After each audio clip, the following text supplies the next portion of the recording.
then.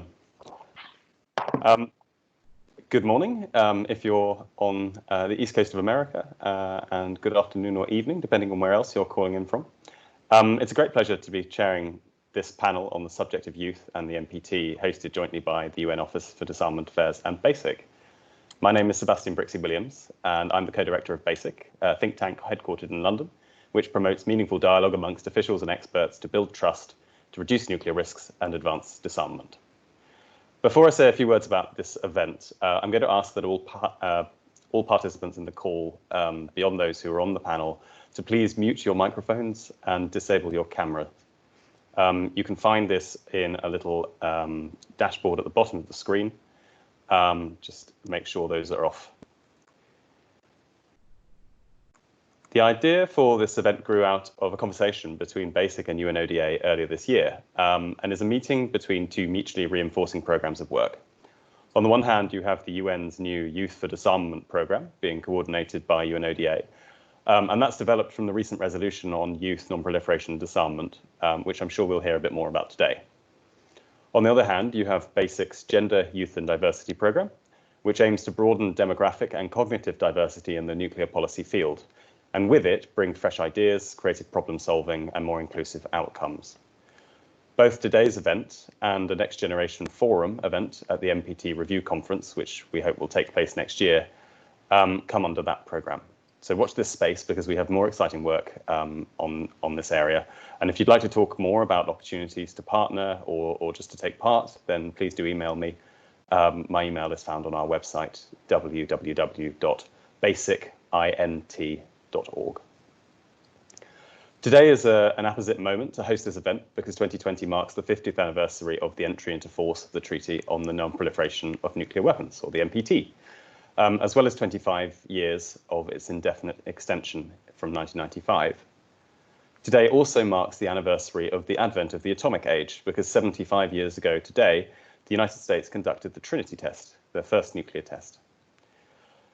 Yet, in spite of the regime's longevity, there are ongoing concerns about its health, with progress on disarmaments being slow, with the bilateral arms control architecture between the United States and Russia eroding, and our own work and the work of others have demonstrated that there is a widespread perception that nuclear risks are rising. The future of health and vitality of the NPT regime over the next quarter century will depend on how it is stewarded, and upon securing the commitment of the next generation of ethically motivated young professionals, whether they're policy analysts, researchers, entrepreneurs, politicians, civil society representatives, artists, or government officials. So that's you in the audience. I'm joined today by four excellent panelists. First up, we'll have Izumi Nakamitsu, United Nations High Representative for Disarmament Affairs. Following, we'll have His Excellency Gustavo Savinen, President-Designate of the 10th NPT Review Conference. We'll then turn to His Excellency Cho Hyun, Permanent Representative of the Republic of Korea to the United Nations. And the Republic of Korea was the country that drafted the recent Youth Disarmament and Non-Proliferation Resolution. And finally, we'll turn to Ms. Bianca Carpinelli, who's been organizing the Latin America NPT Next Generation Network. We had also hoped to have Ms. Sarah Bidgood from the James Martin Center for Non-Proliferation Studies, who has a really long-standing interest and commitment to supporting young people in the field. But due to some unforeseen circumstances, she won't be able to join us today, and we very much hope to have her at a future event. So before kicking off, I'll just ask again, could all participants please mute your microphones and disable your cameras? The event, I should say, is on the record and is being recorded. Each speaker will speak for about 5 to 10 minutes, and then at the end, we'll take some questions. So without further ado, thank you for joining us, and I hope you enjoy today's event. Over to you, Izumi. Thank you. Thank you so much. Excellencies, ladies and gentlemen, colleagues and friends, but most importantly, UN youth champions for disarmament, and of course, young people in the audience. It is indeed a great pleasure. It's exciting for me to speak today at this webinar on youth and the Treaty on the Non-Proliferation of Nuclear Weapons, or NPT.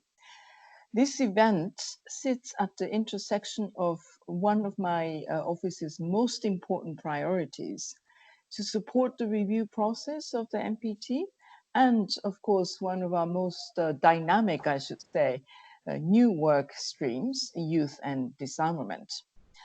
Now, I know everyone knows already, but in his disarmament agenda, securing our common future, the Secretary General recognized that young people, there's some noise.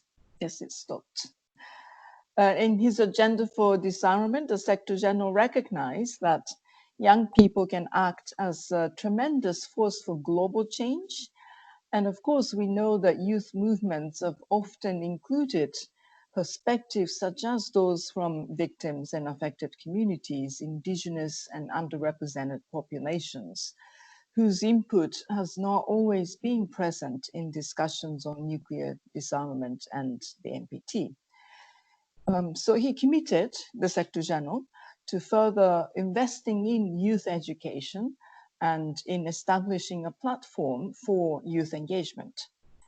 And of course, it is incumbent upon my generation, older generation, not only to provide young people with education and training opportunities, but also to listen and take into account their perspectives. So this renewed focus on the role of youth in disarmament is also supported by UN member states. Last year's resolution 74/64 on youth disarmament and non-proliferation, the General Assembly encouraged the meaningful and inclusive participation of young people in discussions in the field of disarmament and non-proliferation, and stressed the importance of education and capacity building.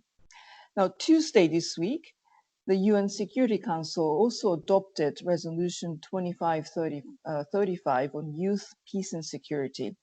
And apparently, this is the third such resolution. It encourages member states to support and integrate youth into decision making processes and recognizes the unique role youth can play in strengthening the national, local, and community-based capacities in conflict and post-conflict situations. In the UN Office for Disarmament Affairs, we are stepping up our youth engagement across the spectrum of our activities. We want to increase youth participation and create space for young people to make meaningful and substantive contributions to facilitating progress in disarmament. My office is engaging education and empowering young people through an outreach initiative, and I'm pretty sure you already know it, hashtag Youth for Disarmament, under which various resources, including e-newsletters, training programs, and dedicated youth websites are made available. We have also recently announced a very exciting initiative, our first group of youth champions for the United Nations Disarmament Training Program. And I am really pleased that many of those champions are with us today in this webinar. During the course of the program, they will receive training and in general principles of disarmament, non-proliferation, and arms control through online courses, and a 2-week in-person study tour in Vienna, Geneva, Hiroshima, and Nagasaki. They will exchange ideas with disarmament experts from think tanks, civil society organizations, and the diplomatic field, of course, and develop a plan to engage their communities on issues related to disarmament, non-proliferation, and arms control. The NPT review process is one area that could most certainly benefit from a new perspective that young people can bring. It is no secret, of course, that the last NPT review conference in 2015 was not able to agree on an outcome. And while everyone agrees that next review conference, tentatively scheduled for January next year, 2021, will be an important occasion, it faces, of course, multiple challenges. In order to overcome these challenges, it is vital that states parties listen to the world's younger generations. And after all, it is today's youth that will have to pay the price of a present generation's failure to rid the world of nuclear risk and to achieve the goal of a world free of nuclear weapons. The resolution is not to throw our hands up in despair and leave the problem for the next generation to solve, but rather to listen to their ideas and perspectives today. And I know that the President designate, His Excellency Ambassador Zoltning, is committed to ensuring this outcome. And I want to assure him and all states parties that Office for Disarmament Affairs is ready and willing to help whatever we can do. So I am very much looking forward to listening from my fellow panelists, as well as many young people in the audience today. And thank you very much for listening and looking forward to our exchanges. Over to you. Thank you, Ms. Nakamitsu. I'll just remind people who've just joined the call in between the beginning, if you could just kindly turn off your microphones and your videos, we can keep the panelists on the screen. If anybody would like to just see the panelists, you can also press the little ... and there's an option to pin video, but you just need to remember to unpin the video at the end of their talk. So just a reminder to please turn off videos and microphones, because we can't do that centrally. Okay, so our next speaker is going to be His Excellency Gustavo Zlovinin, President Designate of the 10th NPT Review Conference. We've had a number of conversations about the importance of youth participation in the NPT. So delighted to hand over to him and hear your thoughts. Thank you. Hi, Representative Mitsu, His Excellency Ambassador Hyun, Mr. Brixie Williams, Co-Director of BASIC, distinguished panelists, and dear representative of the younger generations. I would like to express firstly my sincere thanks to the United Nations Office for Disarmament Affairs, UNODA, and BASIC for organizing today's event. As the High Representative has already noted, these webinars continue to provide a way to discuss the major issues surrounding the 10th NPT Review Conference and to maintain momentum during this postponement caused by the COVID-19 pandemic. Today's event is important for two reasons mainly. The first is that it falls on the 75th anniversary of the Trinity test, as Sebastian already, the very first test of a nuclear weapon. The environmental and human devastation caused by nuclear testing is a driving impetus to not only ban all nuclear tests, but also to eliminate all nuclear weapons. The second reason this event is important is because if the 10th Review Conference is to have a successful outcome and conclusion, it must listen to the voices of a diverse range of stakeholders. That means providing equitable and meaningful participation for women, space for civil society to express their views, an opportunity for industry to participate, and while we are here today, for the younger generation to have their say. To those of you tuning in to today's event, I want to also thank you for your interest and for your enthusiasm. Listening to young people is vital for several reasons. First, because the world's youth have a long and storied history of pushing boldly and working hard for causes that many deem to be, and more importantly, achieving great success in those causes. Second, because you bring different perspectives about the world and how to realize change. And finally, although they are not of your making, many of today's problems will also be yours to address. Sadly, it seems that the quest to eliminate nuclear weapons will be one of your inheritances. The war has made great strides in the attainment of this goal. But 3/4 of a century after the use of nuclear weapons against Hiroshima and Nagasaki, we still have a long way to go. So therefore, the questions are, how can the NPT help achieve this?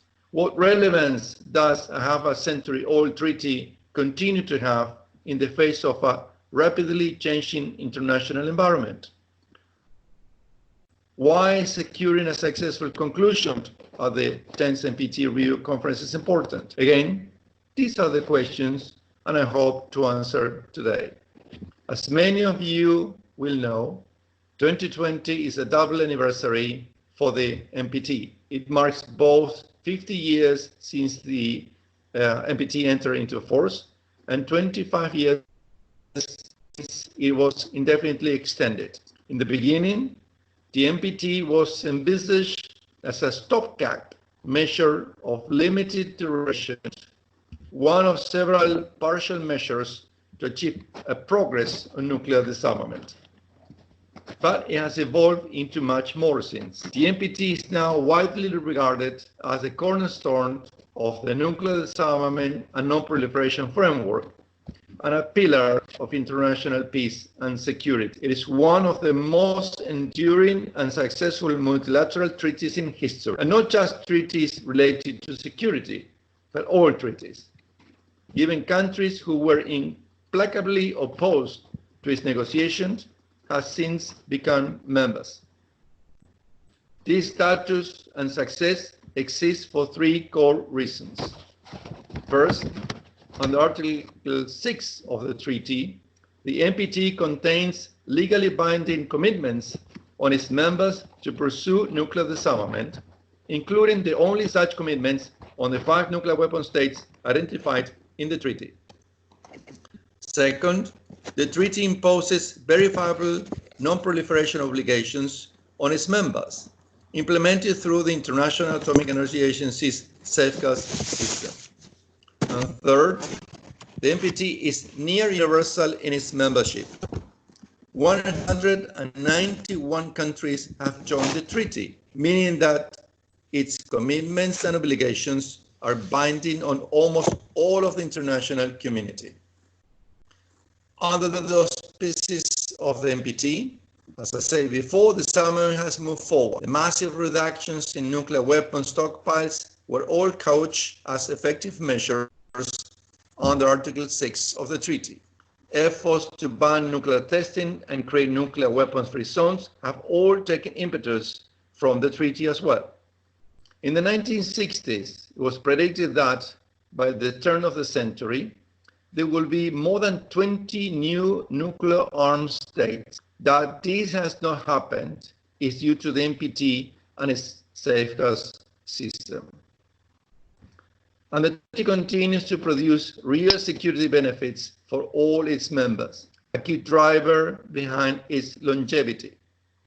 The NPT was always intended as a bargain between 3 mutually reinforcing pillars: disarmament, non-proliferation, and the peaceful uses of nuclear energy, all in the service of the treaty's ultimate ambition, a world free of nuclear weapons. This third pillar, facilitating access to nuclear science, technology, and energy, has been crucial to building support for the first 2 pillars.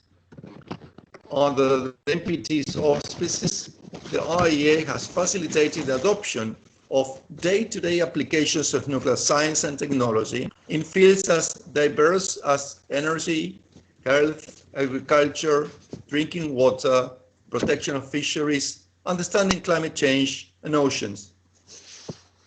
So the mutually reinforcing and balanced nature of NPT's grand bargain was solidified with the treaty's indefinite extension in 1995.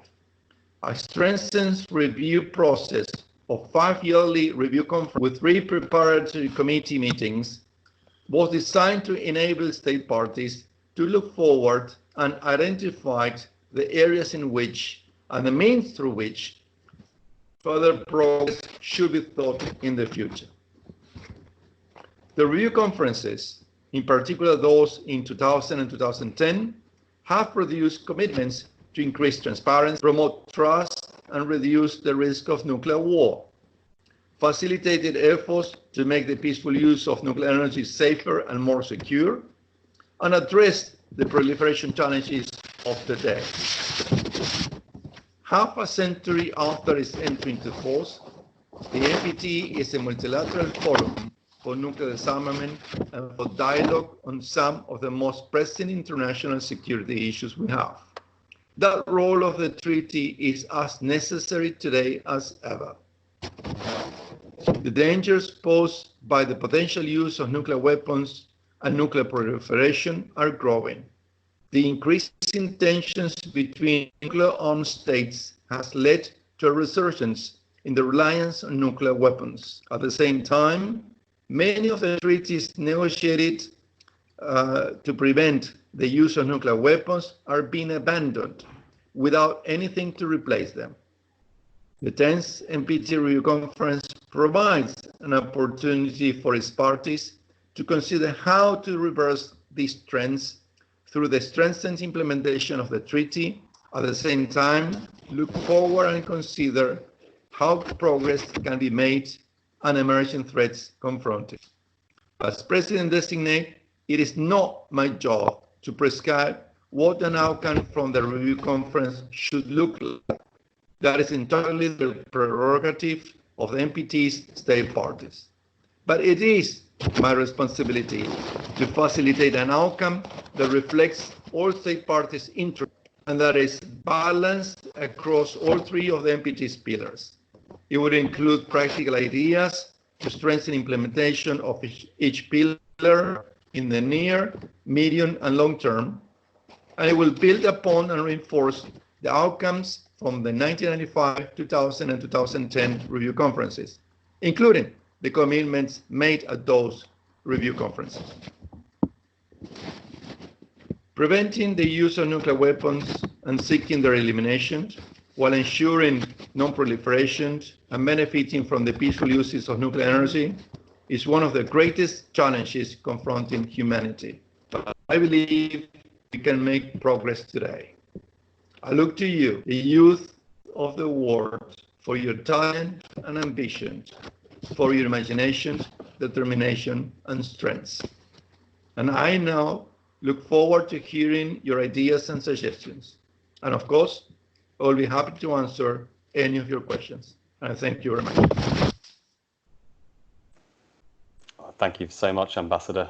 That's really helpful, and we will certainly get to questions from the audience in due time, where I certainly hope we'll hear a lot about your ideas in the audience. Our next speaker is His Excellency Ambassador Cho Hyun, Permanent Representative of the Republic of Korea to the United Nations. Over to you, Ambassador. Thank you, Mr. Chair. Thank you for organizing this meaningful event. Students, ladies and gentlemen, well, diplomats at the United Nations, as Undersecretary General Nakamitsu has said, are in deep trouble because of the COVID-19. So many problems, but above all, there is an increasing number of virtual meetings. So some of us said that this is another proliferation issue, a serious problem. Absolutely, as a result, there is Zoom fatigueness, but because of the young and bright participants today, I'm sure that there is no such thing as fatigueness. Well, Mr. Chair, as you have said, the year 2020 deserves a special attention as it marks the 75th anniversary of the United Nations, as well as the 50th anniversary of the NPT's entry into force. However, we are facing challenging times with the COVID-19 pandemic still raging and disrupting plans and celebrations for this year and beyond. Our agenda on disarmament and non-proliferation was postponed for the very first time, putting a temporary halt on our hard work for the last half century. In this regard, I believe that an event like this is very timely because we can reaffirm that the NPT has been the cornerstone of the global disarmament and non-proliferation regime. It is also meaningful as it maintains the momentum for the success of the 10th NPT review early next year. Ladies and gentlemen, let's now look at another reality other than this pandemic. The prospect for further nuclear arms reduction and non-proliferation seems relatively bleak, and we are even witnessing a rollback of the hard-won achievements of the past, and nuclear weapons still continue to pose the greatest threat to humanity and our planet, although we have clearly witnessed that investments in these weapons will not strengthen security nor protect the people from current challenges like COVID-19. Risks related to their usage stemming from both proliferation and miscalculation seem to be dangerously expanding as nationalism grows while multilateralism and relevant institutions and treaties face increasing skepticism. As such, we must reinvigorate our common efforts in this important sphere. Against this backdrop, we believe that enhanced youth engagement and action is simply essential for doing so. In the same vein, the Republic of Korea, the role of the youth has been always on the center stage, not just for this issue, but also in overcoming the major challenges of our country. Student protests helped end military rule and usher in democracy. And young people, as innovative entrepreneurs and honest workers, were integral in transforming our country's economy, one of the poorest ones, into the one of the top world economic powerhouse within a single generation. They also speak out against various forms of discrimination and social injustice, and of course, recently, climate change.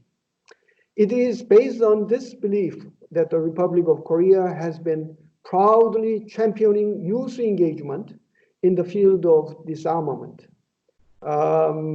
This includes tabling a resolution on youth in the UN General Assembly First Committee for the first time in history last year, as President just mentioned earlier. This landmark resolution recognizes that youth are key agents for social change, economic development, and technological innovation. They also play the important role of civil society in the field of disarmament and non-proliferation. In line with these efforts to further strengthen youth engagement, Korea held a 2020 Youth NPT conference in Seoul just last week, with the participation of around 50 university students. This event was particularly meaningful in the sense that it was the first large-scale in-person meeting held since the outbreak of COVID-19. During this conference, young participants exerted their utmost efforts in reflecting the interests of each country they were representing, and they succeeded in adopting the final document by consensus. Madam Nagamitsu, If only we diplomats at the United Nations can emulate them. I was amazed to see the passion of the youth to come to an agreement, and there are various creative proposals that would give fresh air in the long-stalled nuclear disarmament. These ideas included introducing a quota system in nuclear disarmament, consideration of the current quantity in stockpile and their efforts to dismantle nuclear weapons, a peer review mechanism for nuclear disarmament, and holding a nuclear disarmament summit, among many others. I hope these will be considered in your deliberations, Mr. President. Well, Mr. Chair, with your permission, I will show you a short video slip on this conference right after my statement. I'm confident that the role of youth, as we have seen in Korea, in the disarmament and non-proliferation will contribute to not only in terms of securing diversity, but more importantly, envisioning a better world without nuclear weapons, as I have just introduced in the ideas we collected from the NPT conference, youth conference in Seoul.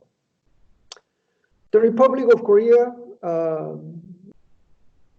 therefore, will continue to engage and expand the active participation of young people in this sphere.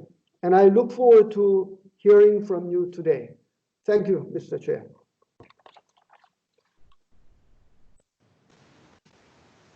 Thank you, Ambassador. 2022년 청년 모의 NPT 회의에 참석하신 여러분 모두를 환영합니다. Despite the challenges posed by the COVID-19 pandemic, I am gratified to see that young participants have continued work and are meeting today to discuss ideas on how to strengthen the NPT. This includes listening to you, the next generation, the future stewards of international peace and security. 지금부터 2020 청년 모의 NPT 회의를 시작하겠습니다. For the past 50 years, NPT has made a significant contribution to the overall peace and security. My delegation believes that the biggest task of today's conference is to build a new momentum for nuclear disarmament according to Article 6 and to rebuild trust among states parties. We wish all states to agree on the effort to make substantial progress. Second is achieving the universality of the Treaty on the Prohibition of Nuclear Weapons, TPNW. New Zealand ratified this treaty as early as 2018, bearing in mind of the first resolution of the General Assembly of the United Nations adopted on 24th January 1946. Egypt deeply regrets our continual failure in realizing the resolution adopted by the 1995 Review and Extension Conference. The creation of a nuclear weapon-free zone in the Middle East is the utmost priority for the Egyptian delegation. 본 프랑스 대표단은 제1조에 대해 핵군 축의 점진적 단계적 진전에 동의합니다.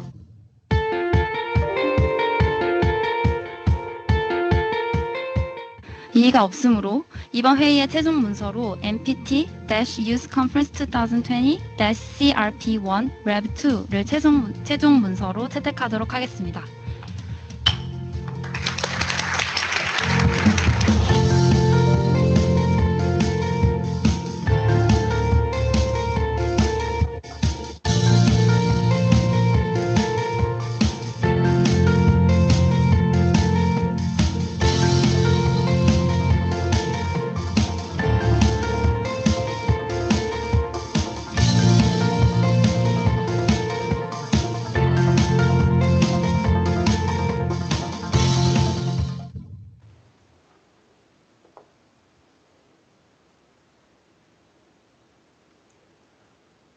Well, that's tremendous to see such active work going on in South Korea, and I really hope that participants feel inspired by that video and consider that perhaps this is something that they can reproduce in their own countries. I'm going to turn now to our final speaker before we turn to questions. Our final speaker has been actively involved in organising NPT Next Generation Networks, Ms. Bianca Carpinelli. She's the coordinator of the Latin America NPT Next Generation Network. Over to you. Thank you, Chair. Good morning, participants and panelists. It's an honor to be participating in this event, of course. And in the first place, let me thank you, the UN Office of Disarmament Affairs and BASIC for organizing this valuable instance, and Mr. Ambassador Slauvinen for his support to my work towards creating this next generation network, especially in Latin America. Let me start saying that we are a very special generation, and we know we are a very special generation. Why? Because we are fully conscious about the challenges we are going to be facing in the incoming years when the time comes for us to turn from young professionals and students into decision makers. This is so mainly because we are the first generation that is so forewarned about what is going to happen in regard to this century's most pressing problems, such as climate change, food shortage, and drastic changes in the world order with the rise of new superpowers. And it is absolutely clear that we cannot and we must not fail in addressing these issues in the near future. In that sense, it is totally necessary that we young professionals and students start getting immersed in these matters now, not wasting any time, and in order to be as prepared as possible when the time comes for us to turn into decision makers. The NPT, as the foundational element and legal instrument of the non-proliferation regime, has set essential precedents under its three pillars: non-proliferation, disarmament, and the peaceful uses of nuclear energy, becoming a leading stability component within international dynamics. Engaging young professionals and students with the non-proliferation regime from an early stage is key for its sustainability. The rationale is simple: substantial and qualified engagement with the future custodians of the treaty is key to its sustainability in the next 50 years.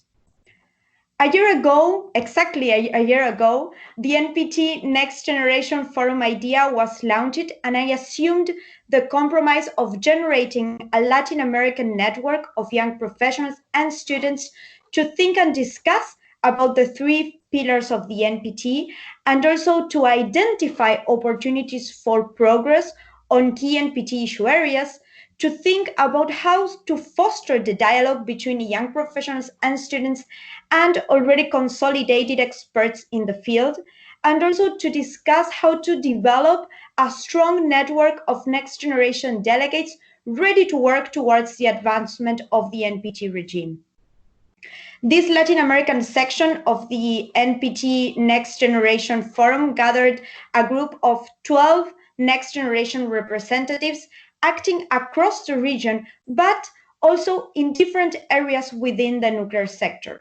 Between 2019 and 2020, these 12 representatives participated in a series of virtual workshops facilitated by myself and by Ms. Belen Bianco. Belen, if you're there, thank you so much for collaborating in this initiative as well.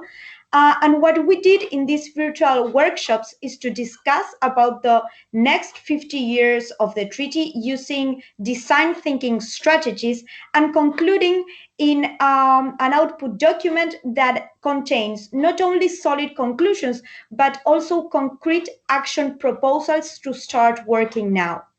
Let me thank also Lucas Perez Florentino from Brazil for working with me to finalize this outcome document as well. But what I want to emphasize about this Latin American Right Roundtable that I had the honor to coordinate is that I prioritized to engage young professionals and students from different areas within the nuclear sector. I invited young diplomats and young government officials, of course, but also young professionals working in the nuclear industry, young researchers working in R&D, and also young professionals working in academia and students as well. My vision is that only integrating all the different areas within the nuclear sector in the same discussion table, we are going to get the full picture and start integrating the sector in our generation to move forward. Summarizing, I'm looking forward to keep working in this direction towards the next generation forum at the sites of the upcoming NPT review conference, with the aim of integrating young professionals and students from different areas of the nuclear sector, but also fostering a solid intergenerational dialogue to prepare next generations to take leading roles and to incorporate as well new ideas of inclusiveness, of environmental sustainability, and of global solidarity as fresh insights coming from this new generation to the international policy arena. I'm also looking forward to potentially institutionalizing this network in a way that we can work in an even more solid and organized way towards these objectives of youth engagement. In this sense, to finish off, let me thank again the UN Office of Disarmament Affairs and BASIC for organizing this valuable instance, and Mr. Ambassador Slovinen for his support. And I'm looking forward to actively keep working in this direction in the incoming months. Thank you so much. Terrific. Thank you, Bianca. Well, we've heard 4 speeches today about initiatives underway within the NPT regime to build youth engagement in the treaty. So I'm delighted now to open the floor to questions. We have about 45 minutes. There's a few principles for asking questions. So please, if you wish to speak, just write your question out in the chat. You can find the chat in the same place that it's called the conversation, in the same place that you can mute your microphone. It's just a little further along on the bar. And I'll get to you in order. Please unmute and turn on your camera when you're speaking, obviously, but then please remember to mute and turn off your camera when you stop speaking. We ask participants to limit their interventions to about 45 seconds if you can, so no long speeches, please. And we'll take a handful of questions and comments before going back to the panel. So I'm going to abuse my chair's privilege to ask the first question here. In fact, 2 questions, one to the panel, one to the audience. So to the panel, the Youth Disarmament and Youth Non-Proliferation and Disarmament Resolution is obviously a huge achievement, and it opens up a lot of exciting possibilities. But it's also perhaps the first step. So I'd like to ask the panel what's next, and really how do we scale up what we've started with to get a really sustained and impactful engagement from youth in the Non-Proliferation Treaty. To the young people in the audience, I want to say this. You have a fantastic panel of high-level professionals in the field who are sitting here ready to consider your proposals and answer your questions. So I'd ask you, as young people in the audience, to tell our panel what you think will strengthen the NPT regime and the wider global nuclear order. I'll pass over to Ms. Nakamitsu if she's happy for me to do that, and we'll go through the order that they spoke. Okay, thank you. Thank you for the question. Indeed, this is only the first step. I think, as I mentioned already in my remark, it was a huge achievement thanks to Republic of Korea and other co-sponsoring member states of the United Nations. We now do have this resolution, which really tells us that the international community recognizes the importance of young people participating in this, if you will, movement. So, in order for us to be able to enable young people so that they will be able to contribute meaningfully and substantively, we think that young people should be connecting with each other. Young people should be able to access the platforms and opportunities that where they will be able to obtain expert knowledge, both in terms of knowledge, but also skills. What kind of skills that they should have that will be useful for them to have, for them to become a meaningful and substantive contributors in these broader movements. I mentioned a couple of our initiatives within the ODA. We also know that a lot of organizations around the world are taking initiatives to create platforms and networks. I think this is, I have started to say something. This is just my personal observation in the past, let's say, a year or so. As you know, the United Nations was a creation on the basis of, it started with two visionary leaders more than 75 years ago, in fact, US and UK, Roosevelt and Churchill. It was very much a top-down vision that created the United Nations to be able to have an important role in the maintenance of international peace and security. And of course, I work for that organization, and I think the UN and multilateralism in general still means really very important mechanism in today's world, in the 21st century. But just looking at the Me Too, the Fridays for Future, and now, of course, Black Lives Matter, I think, we are in a transformative period. We are transitioning into something new in the world. And I see those movements and the young people at the core of those movements that are really beginning to transform the way we live, how the society is structured.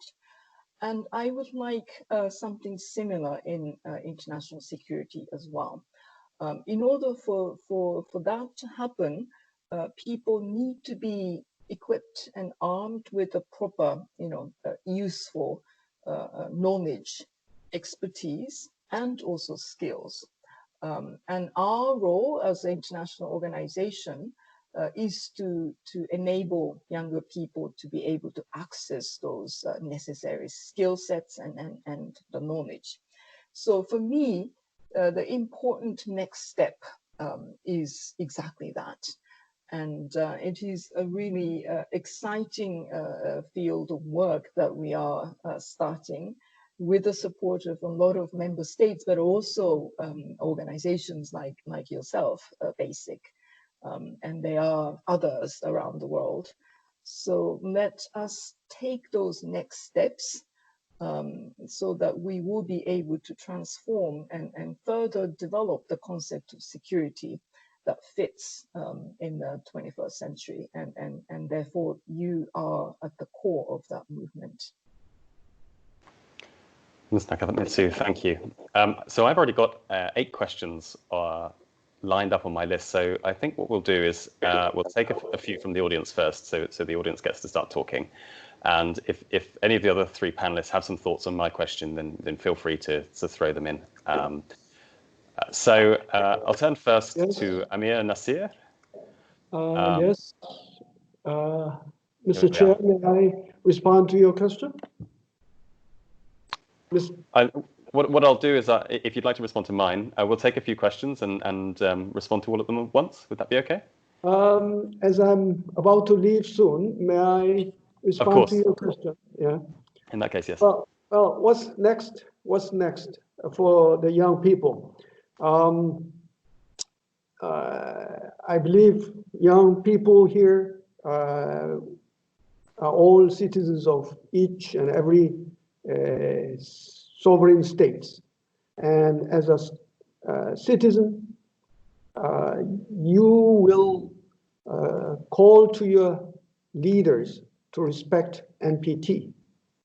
And as you grow old, or as we become more influential in the future, you will never forget about the importance of the NPT, the ideals of the NPT.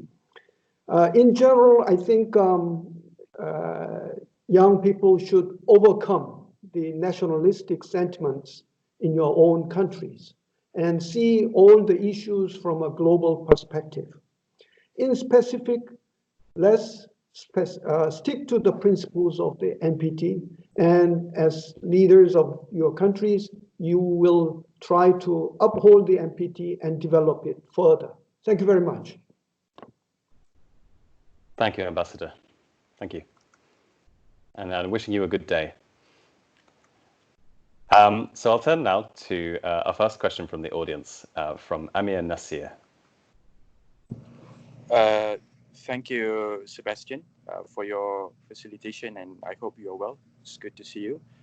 Thank you to the UN ODA, USD Zumi Nakamitsu, President Designate Ambassador Gustavo Slovinen, and all panelists for their presentation. There is no doubt that we will soon pass the baton to the next generation in our collective endeavor to strive for a world free of nuclear weapons.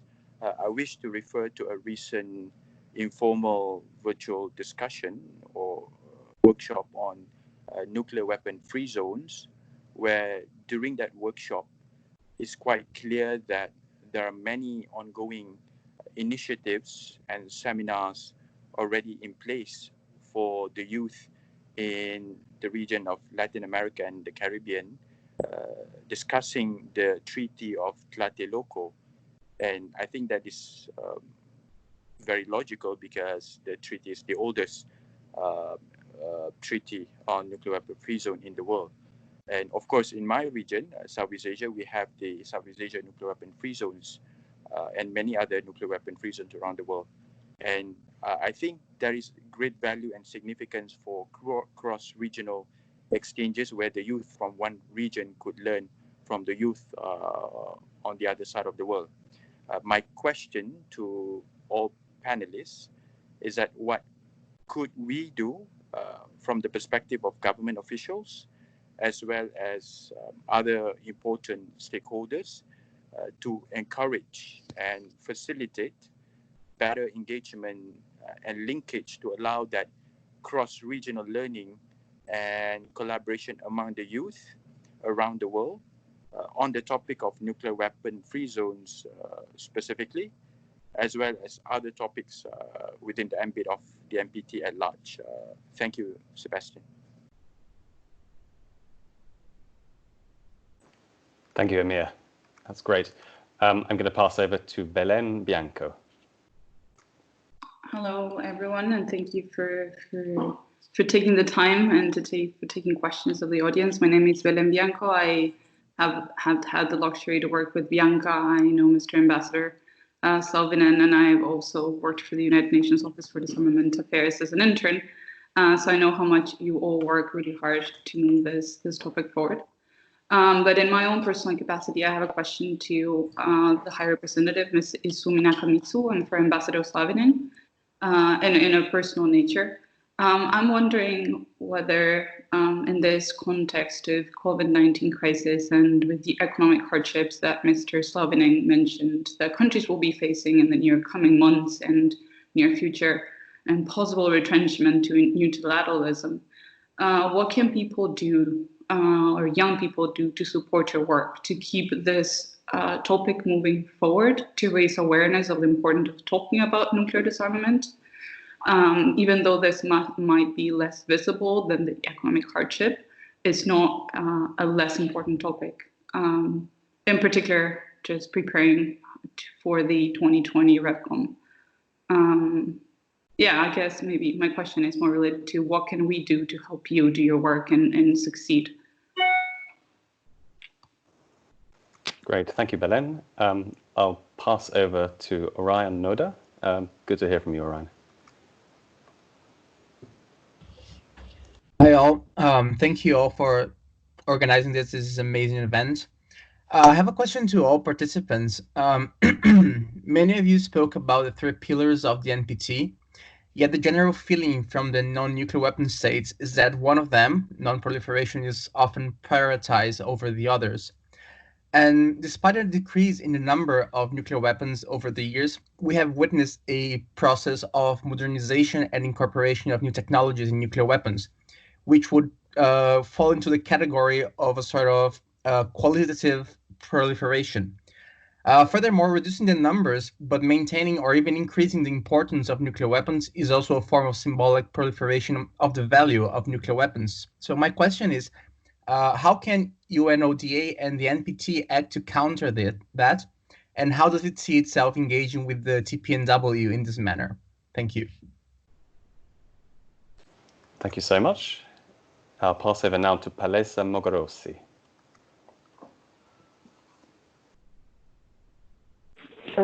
Greetings to all. My question is, well, firstly, I'd like to make an observation. I think that my comment is that I've come across a lot of treaties and I haven't really found a treaty process regulating military spending specifically.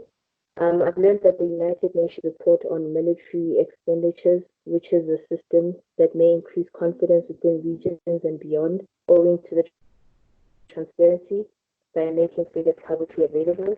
Now, I realize that the report operates in a similar way to the UN Register of Arms Transfer, which is also limited to a transparency role. However, the fact that serious efforts are made to achieve a UN arms trade treaty with the power to actually regulate trade also makes me wonder if there isn't any equivalent treaty established to regulate excessive military spending. So my question is, if it is possible to have a legally binding instrument that will prohibit nuclear weapons financing and actually implement such treaties in national policies. Thank you. Great, thank you for that interesting question. I'm going to take one more from Arthur Duforest, and then I'll turn back to the speakers. Yes. Hi. Hello. Thank you all. My question has a little. There are 3 points that I wanted to make before asking my question. First of all, there's a big lack of public support to the issue of denuclearization and non-proliferation, and a lot of issues take the spotlight. I'm mainly thinking of global warming being one of them, for example. And that's a dual threat that the Bulletin of the Atomic Scientists has reported upon, saying, linking very much the problem of nuclear proliferation with global warming. And then, of course, there is the problem of having an unmanageable arsenal. I'm thinking mainly of the United States, who has a large amount of ICBMs, for example, that is too high for them to handle properly or supervise properly. So keeping that in mind, what would the prospect for transition of nuclear warheads into nuclear fuel? What would the prospect of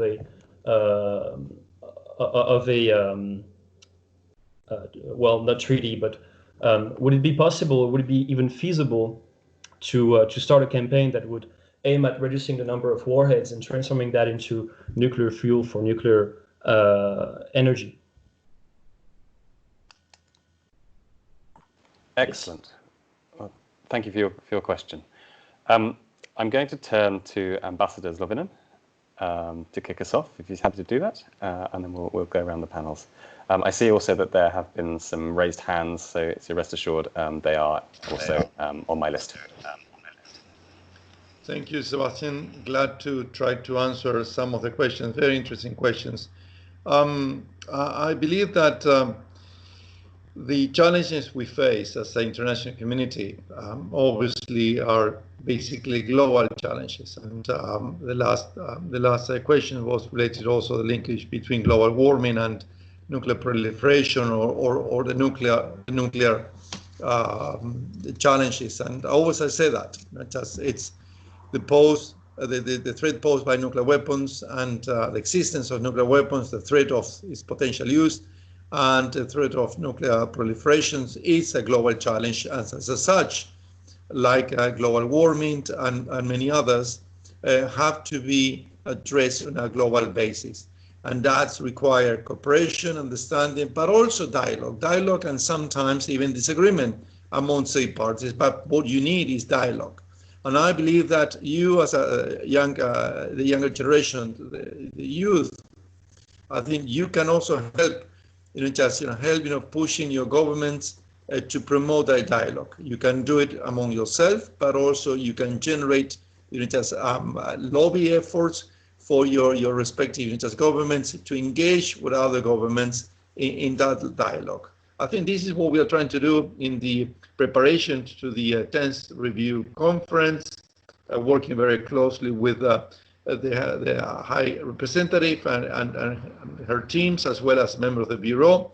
We are trying to promote a dialogue among state parties of the NPT to address all these very crucial issues, understanding that it will be, and there are differences of views and positions, and rightly so. As a country have different national interests, and not necessarily see eye to eye on those issues. But that should not prevent them from having just an open discussion on those issues and hopefully trying to reach a common denominator on how best to tackle them. So I think that the youth has a lot to play here, and I say that not only creating those networks that Bianca was mentioning, but also being more proactive in your own countries, establishing first, obviously you have to get the skills and knowledge and expertise, as Ms. Nakamisu was saying, but also saying that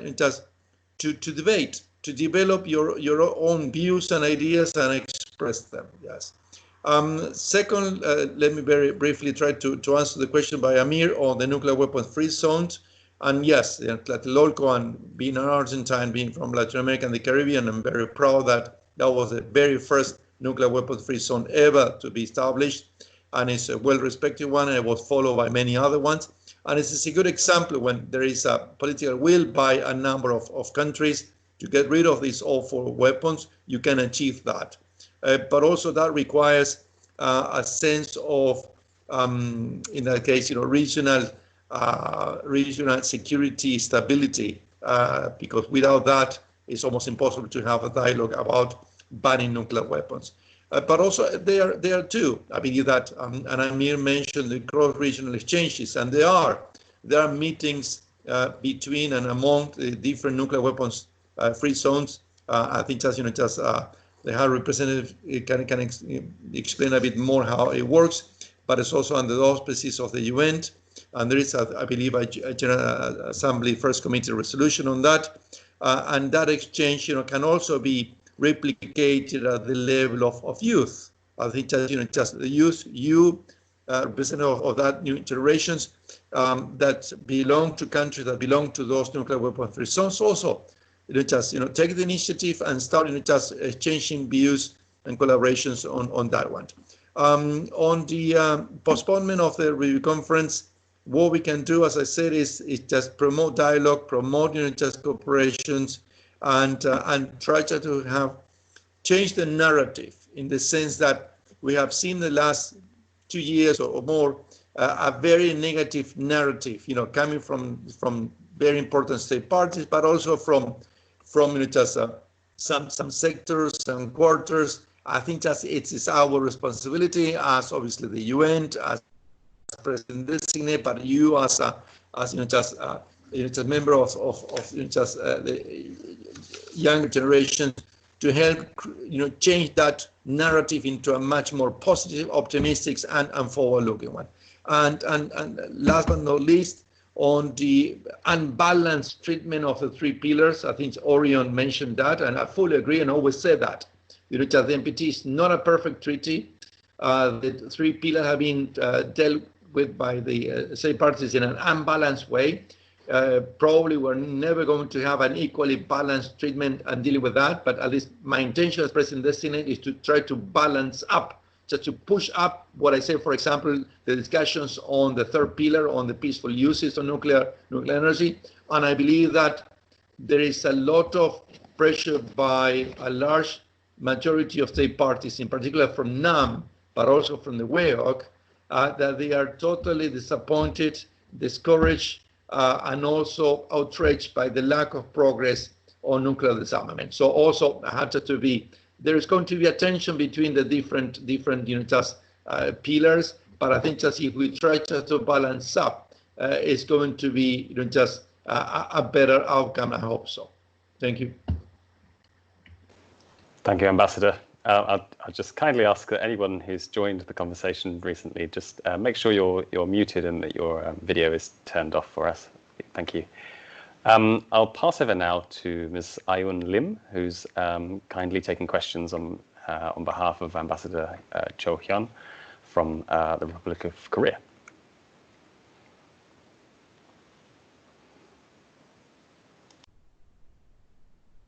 I think you're muted. Okay, yeah. Now you can hear me? Okay, so thank you for giving me a chance to answer some of the questions raised by the young people. I would like to answer the question from my dear colleague Amir from Malaysia.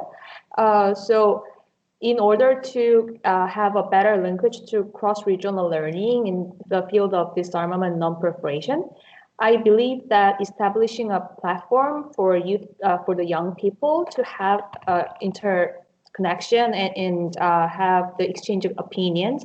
And I think that's in line of the UN ODA's projects to establish a platform in online and in other in-person meetings.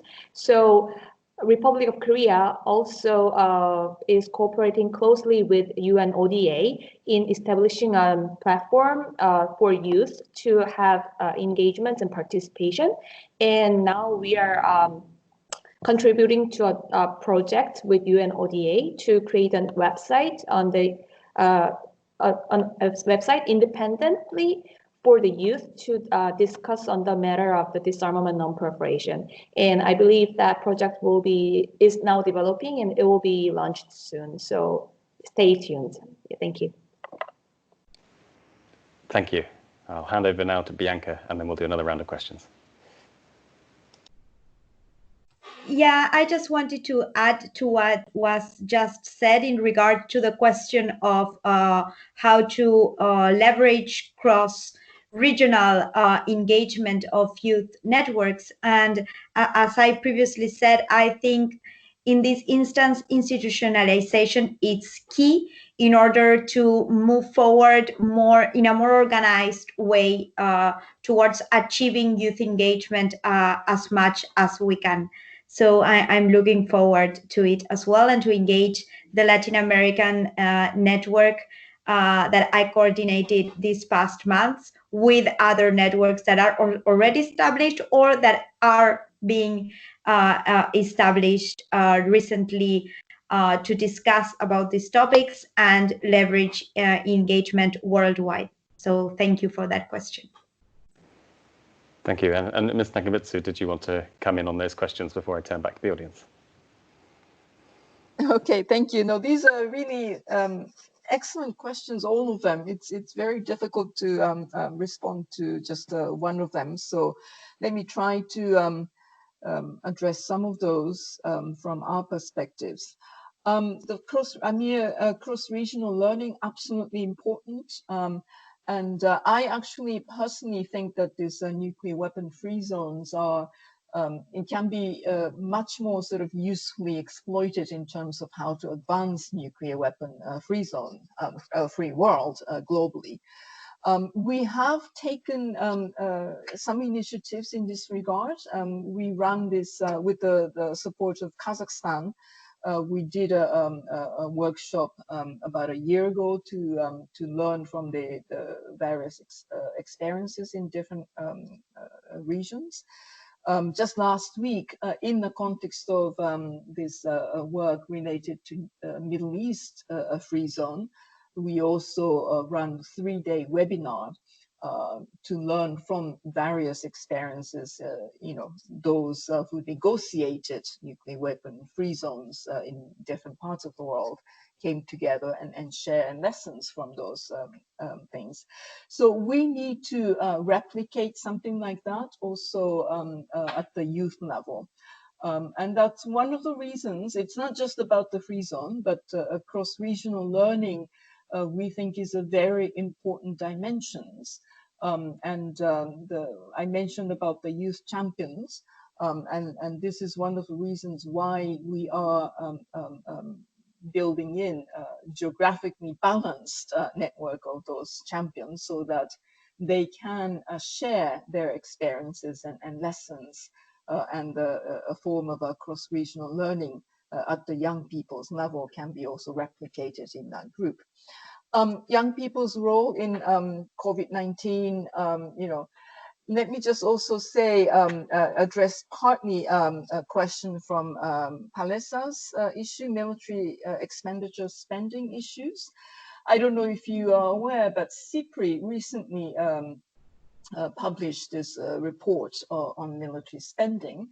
And in that, we noticed something very important, which is that because of the COVID-19 related challenges across the world, there will be, we hope, a window of opportunity to really look at the military expenditure spending side of the national budget. All these governments will have other requirements to tackle COVID-19 related challenges. So there will be a greater fiscal pressure. So we want to turn this into an opportunity to indeed look at whether the current extremely high military spending is the appropriate way of looking at our security in the post-COVID-19 period.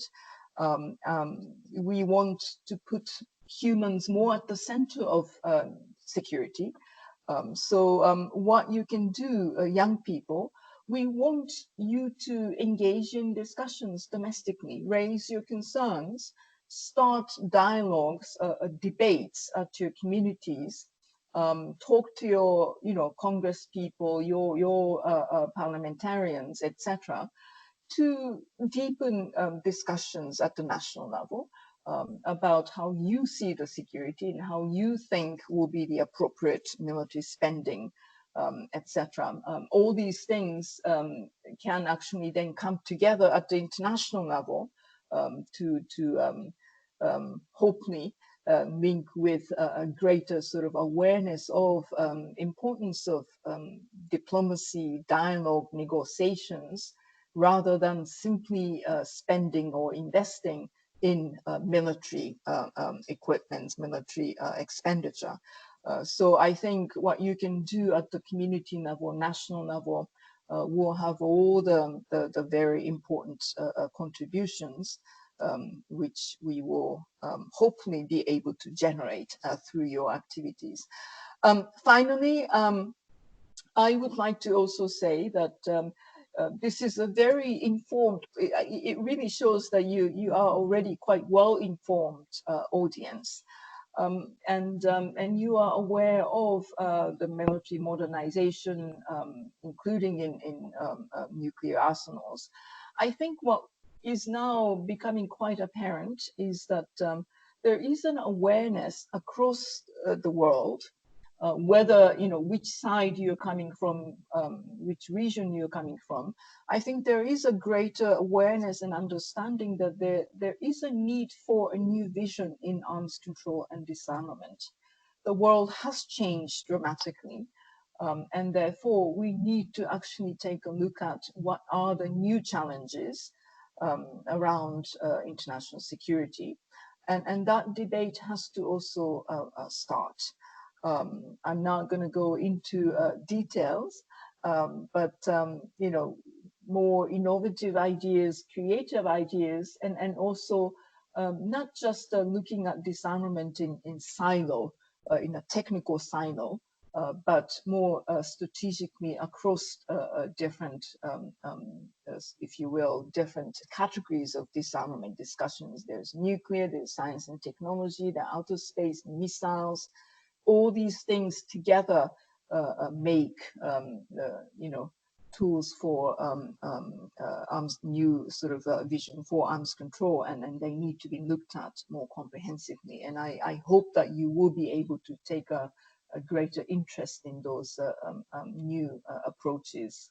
What are the things that we should be thinking about? So Sorry, I took some time to respond, but back to you. Thank you. That's great.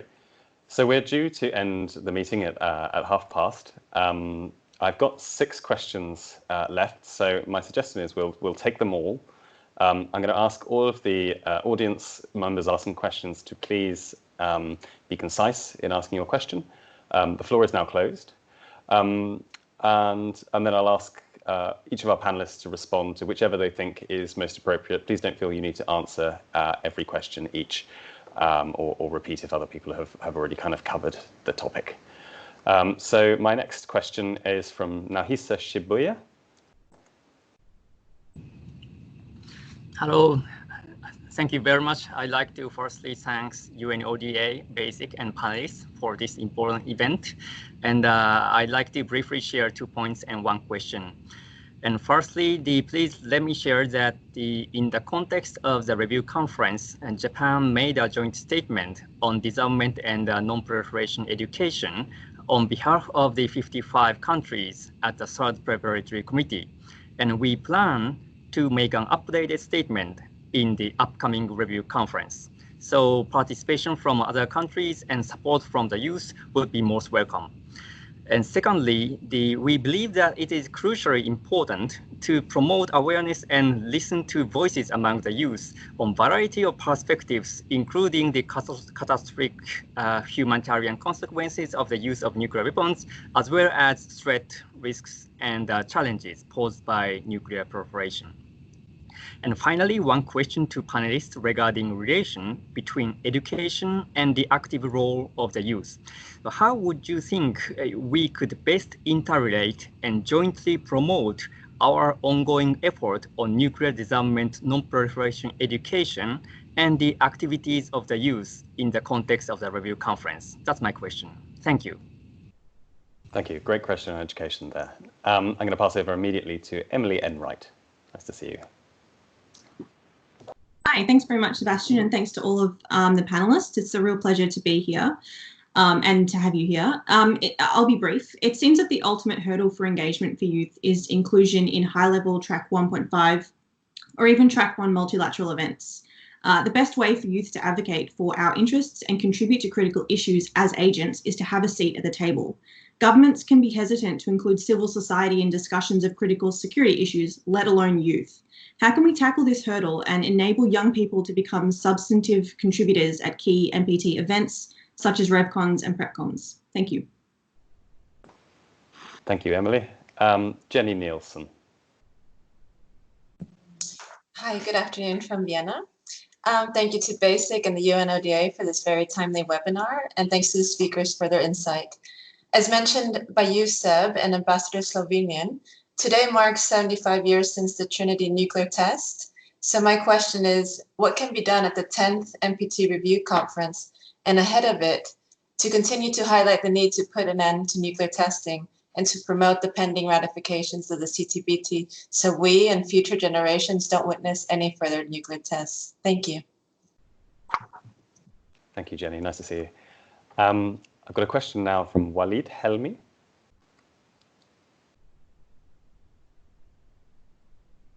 Walid, are you there?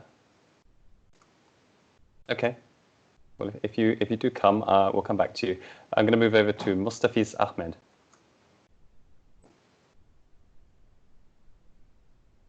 Mustafiz? Okay. Hello. Hello, Hi. everyone. There Mustafiz from Bangladesh and South Asia.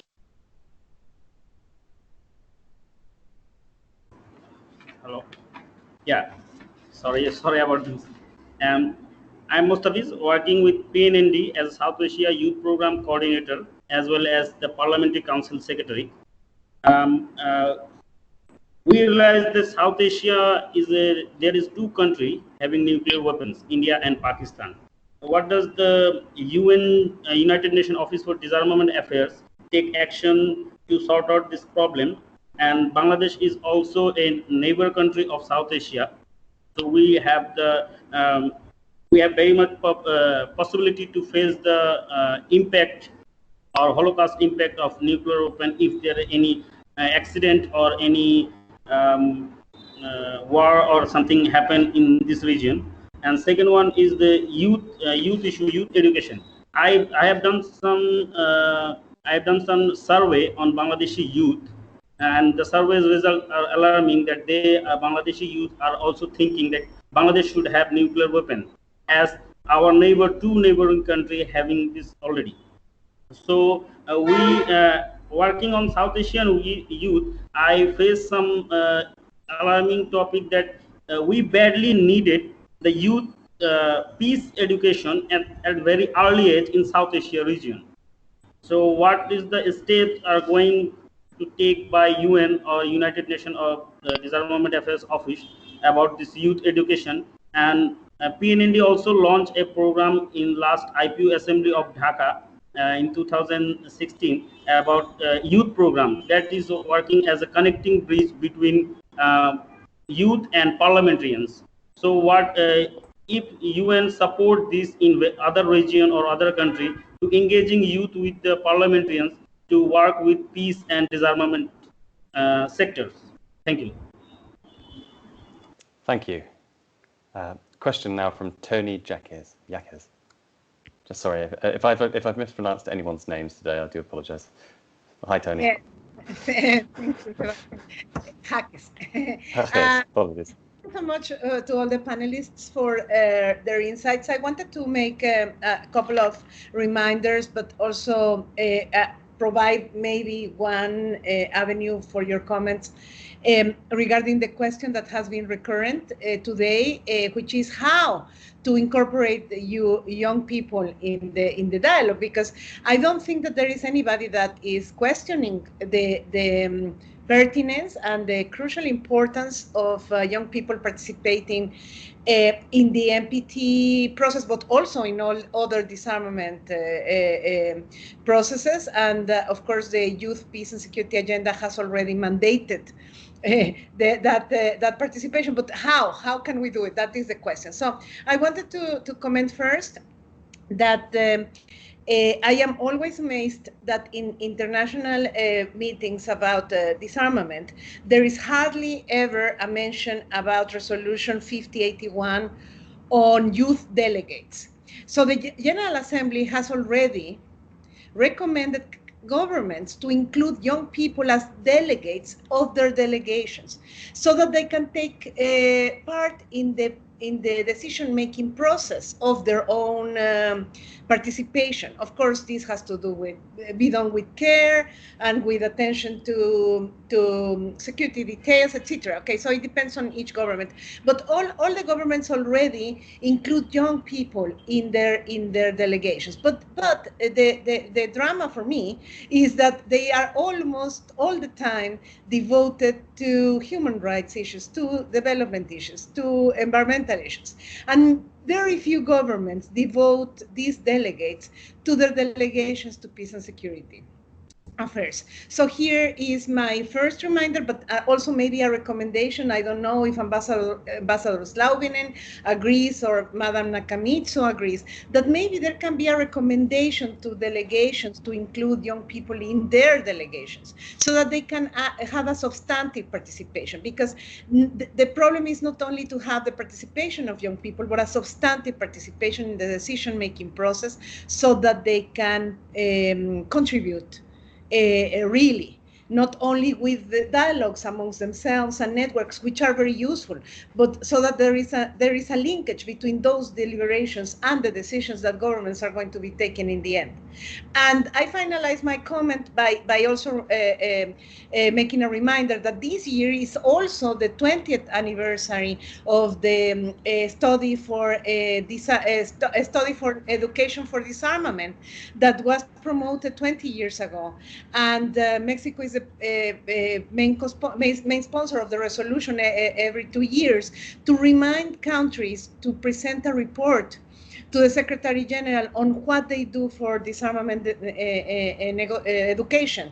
And last year we negotiated with our very good friends of the Republic of Korea on how to make this issue compatible with the participation of young people, because disarmament and disarmament education is crucial for young people to participate in the end. So this is a reminder also of that issue, but also a plea to all governments to present reports on what they do on disarmament education, so that the circle is complete and we fulfill already the commitments in resolutions of the General Assembly. Thank you so much. Thank you, Tony. Okay, so we're due to end at past. I have one more question on my list, so I'm going to give you 30 seconds, Marius, to ask your question, and then we're going to overrun by no more than 5 minutes. So I will press each of our speakers to respond to what they can. Marius. Okay, thank you so much. I hope you guys can hear me. I'm Marius Chonang from South Africa here. So my question is really about the whole issue of disarmament. I think so far we can say South Africa is one of, or not the only country that has actually shown an example of disarmament on really destroying their nuclear weapon. Then when I look at the whole panel here, I've seen only, let me use the word the way we put it, I have seen only white people in the panel. I'm asking myself, does it mean we don't have any nuclear disarmament specialists from Africa? Or how does a young person from Africa relate to this whole presentation when it seems like we are not really included in this whole discussion? And we all know that there's been a lot of nuclear testing happening on the African continent in the past. So how does a young African person relate to this whole discussion? Thank you. Thank you, Marius. A really important question. Okay, so I'm going to pass over now. We're going to do it in reverse order. We'll start with Bianca. We'll then pass over to Hyun, then Gustavo, and then finally Ms. Nakamitsu. Please finish us off, and I'll say a few closing remarks. Bianca. Thank you, Chair. I would like to answer to the question regarding education, and to say that it is of great importance that governments, the nuclear industry, research institutes, NGOs, international organizations, and so on, from all the different areas of the nuclear sector, enhance internship opportunities, young professional programs, and mentor programs for youth worldwide. I think that that would be a great step towards enhancing education in the sector for information exchange and as well intergenerational dialogue. Thank you. Over to you. Okay, I suppose this will also serve as the closing remarks from my part. I was, as an expert, I was the one who actually was involved in making the text to the resolution. So I'm very thrilled to see the active participation of youth to this seminar. And I hope to have many more like this.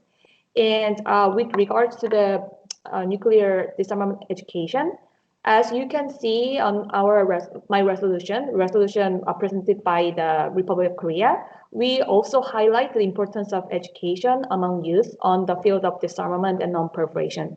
So taking this opportunity, I encourage all the youth people to go back to your country, to your communities, to use this resolution as a basis to call for the leaders to engage more actively with the youth.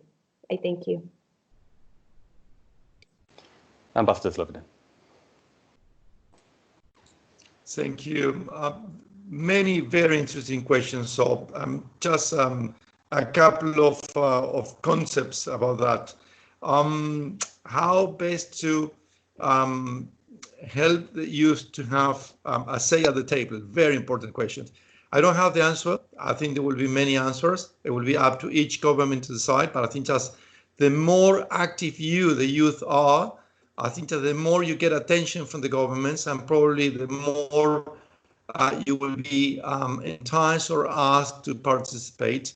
It's true that in most cases, civil society don't have a place at the delegations, although some delegations include civil societies, including Argentinians delegations on climate change, on human rights, on the rights of women. So they do have an opportunity to participate in delegations, not in all, I have to say, but I think that this is, I agree, this is a challenge. And I hope that to see at the 10th review conference, more youth representative at the delegations. But you have to fight for that space. They're not going to give it to you. We're not just, it's, talking from a representative of the older generations, 30, 35 years ago, I was in your position, and it was not easy for me also to try to make my own space and my voice heard. But I think just I did it in my own small, limited availability. But I think just it's the willpower that youth have, that you can move things beyond your limitations. So I push you to do that. Secondly, what we can do just to raise more, just in terms of awareness, education is a key issue, and I salute the resolution by Japan on this, and the work done by South Korea, obviously.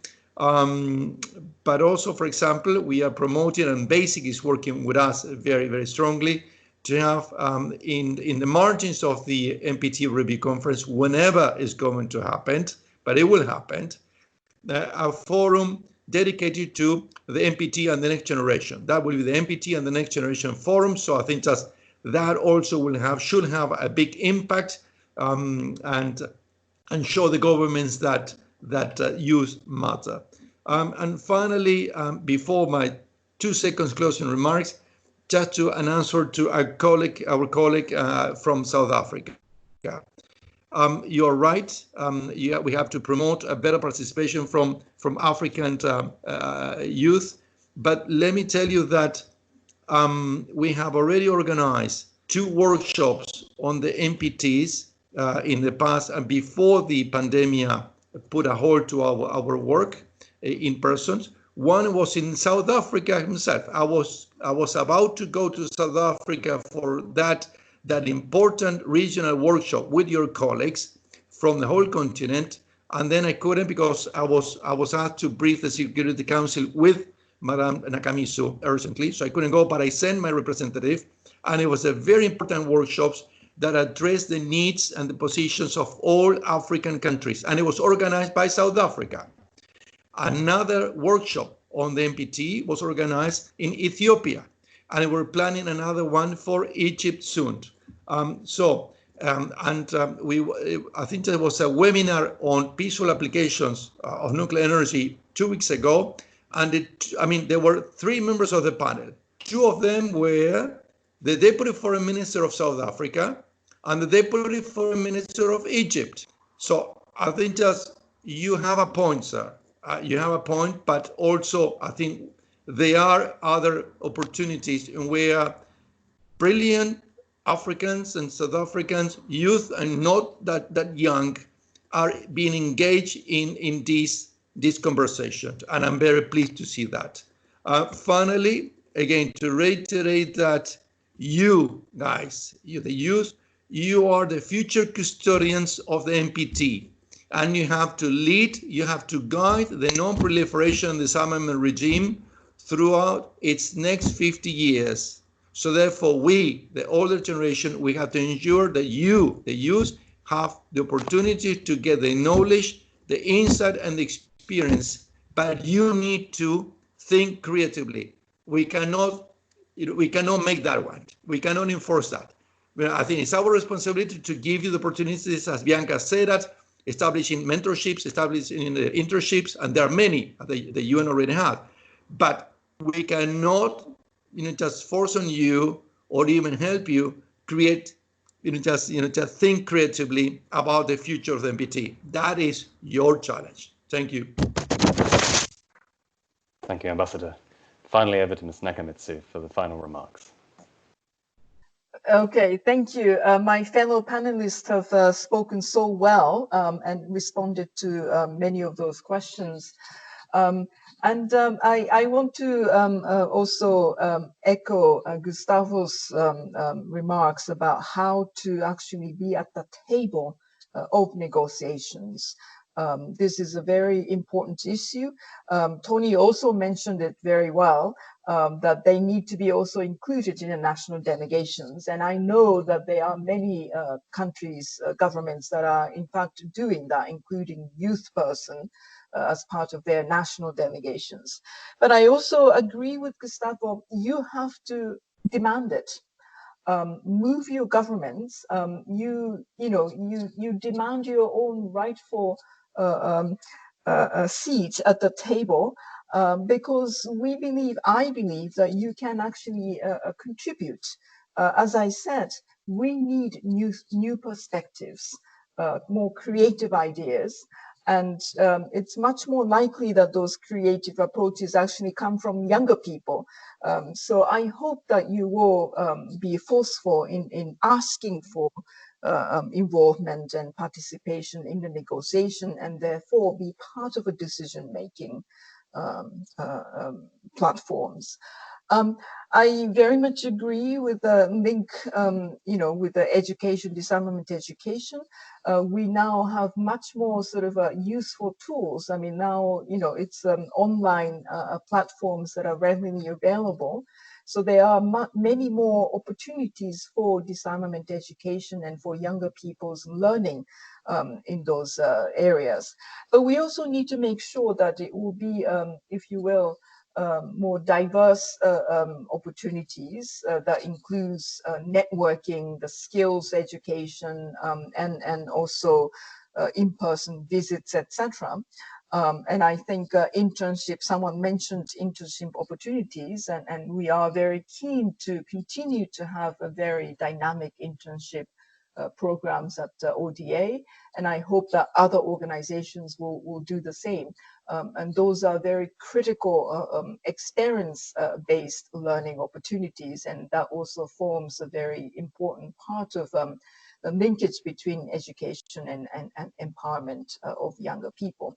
CTBT, Jenny asked the CTBT, we were very encouraged to see that many of those friends of CTBTs now also taking initiatives to make sure that nuclear testing issue will be again highlighted. I myself participated at a ministerial level webinar just last week, initiated by the Netherlands foreign minister.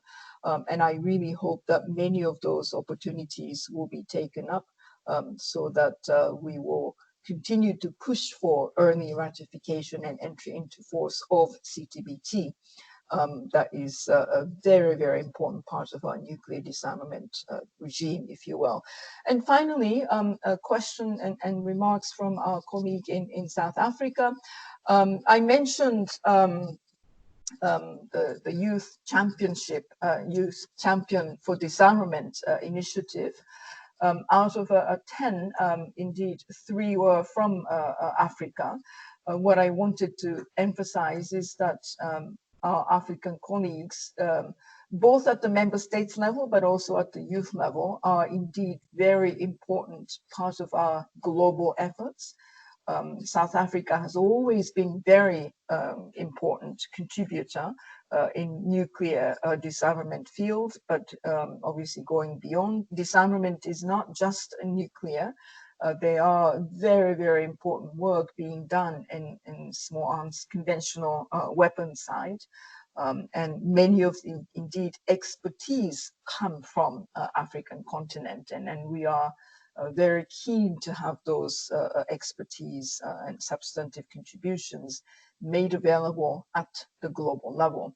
And you have a huge amount of contributions that you can continue to make, and I hope that there will be awareness amongst your colleagues in South Africa and also in the African continent, so that more younger people will indeed continue to participate in our global movement. It was a very exciting webinar. I'm so happy that there is such a strong energy, passion, and dynamism. And I think this will be a beginning of a very important and very indeed exciting and important work So I hope that you will stay engaged, and from UNODA side, I can definitely make a very strong a statement that we will remain very actively involved, and we will even further increase our engagement in this area of work. So thank you very much from us. Well, thank you so much. This has been a really interesting event from my perspective. A lot of good ideas there. I think the overarching question of how to encourage more participation, not just that we need to, but how do we do that, is something we all need to go away and reflect on. Some of the answers that I heard today were more fora, whether online or offline, for ideas to be shared, more funding to help young people into the field and to retain their participation, more education initiatives, more young people on delegations, whether that's track 1 or 1.5, more reforms to working environments to make them attractive and safe places to be, and more opportunities, particularly for those from the Global South. I heard also some really interesting new ideas and questions, including around a legally binding treaty to regulate excessive military spending, and a great question about how to keep devaluing nuclear weapons in the discourse. And finally, I was struck by this idea of the joint responsibility of both youth and governments to promote youth participation in this field. Neither one side can do it on their own. This needs to be a partnership across generations. So without further ado, thank you to our 4 speakers, Ms. Izumi Nakamitsu, I've done it again, Ms. Izumi Nakamitsu, His Excellency Ambassador Gustavo Zlavanen, His Excellency Ambassador Cho Hyun, and Bianca Carbonelli. Thank you also to UNODA for hosting this great event, and I'd note Soo Hyun Kim, Rene Holbach, and Christopher King, and also to my colleagues at BASIC, Marion Messmer and Marina Favreau, for their work behind the scenes on the event. If you'd like to follow UNODA or BASIC, you can find us both on Twitter at UN_disarmament or at BASIC_INT, or you can go to the footer of the BASIC website to find our mailing list, or to the UNODA website for theirs, and we're also on Facebook and LinkedIn. Finally, I want to thank you, over 150 of you, for coming to listen to this event and for asking your questions. Please get in touch if you'd like to speak more, and if you have ideas of how we can build this work outwards. So wishing you all very good health and a very good morning, afternoon, or evening, no matter where you are.